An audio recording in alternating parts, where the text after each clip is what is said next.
Now, lanthanides and rare earth. Now, rare earth chemistry is becoming very, very important. So, questions can be expected on this in your exam because rare earths are now used in all kinds of applications. So, rare earth, it means they are rare. So, their chemistry is become very, very important. And lanthanides and rare earths, if you look at the periodic table, they are found here. Okay, so all of these, and then this entire lanthanide series. These are all rare earths. Okay, so these are together known as rare earths. The question is that what about its chemistry of these rare earth the metals? Okay, so what about their chemistry? Do they exhibit a peculiar kind of chemistry? So if you think about it this way, see, look at scandium. So scandium has an electronic configuration of argon, and then there are 3s2 and 4d1, one electron in the d orbital, that is, we just started filling. So scandium is the first d block element, so 4d1. Okay, so what is one of the valencies of scandium is scandium 3 plus, in which it has lost all of these electrons.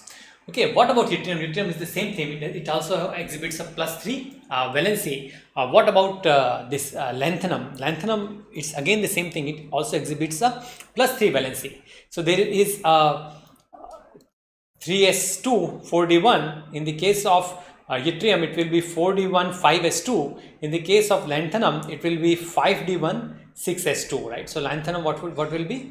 It will be xenon, and on top of xenon, what do we have? 5d1 6s2. That would be for lanthanum. Now after lanthanum, what elements come? Okay, so I told you till lanthanum the +3 valency we are finding, that is correct. After lanthanum, the next element is actually cerium, where we have started filling the F. But which F? It is the 4F. Okay, so remember, even the fourth, it is the fourth shell for which we are now filling up the F orbitals. Okay, so it is the 4F subshell in the case of lanthanides. In the case of cerium onwards, it is the 4F subshell which is getting filled right here. So 4F subshell. Now where is 4F subshell now? If you look at cerium, for example, so there are 6s electrons which are the outermost shell, and under it there is also the 6s. Okay, so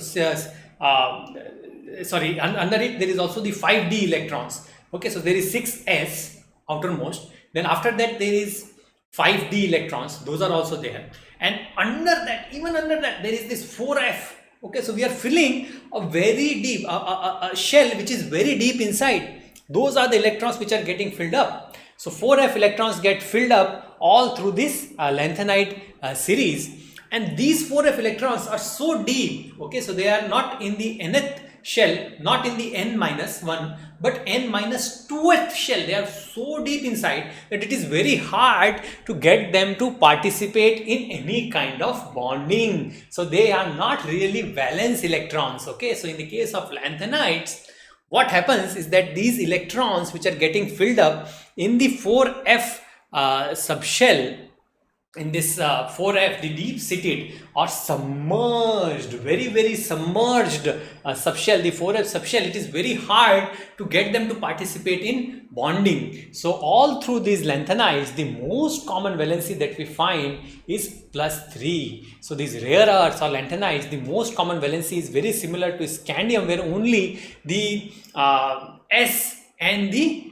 D, basically those two orbitals, those two subshells participate. The deep seated 4f subshell which we are really filling up all through the lanthanide series, it does not really participate. Those electrons do not really participate in the bonding. So the most common valency is that all of these rare earths, starting from scandium, yttrium, lanthanum, and all of these lanthanide series, irrespective of the number of electrons that are there in the 4f subshell, the most common valency remains +3. And not only that, most of their other chemical properties, because those 4f electrons, although we are adding more and more as we go down the lanthanide series, more of those 4f electrons are getting added. So although those elements are very different, the chemical properties are not very different, because those 4f, that deeply submerged subshell, it does not really change the chemical properties very much. Those electrons do not really change the chemical properties very much. So that is something that you have to remember, that in the case of these rare earth elements, their chemistry is almost across them remains the same,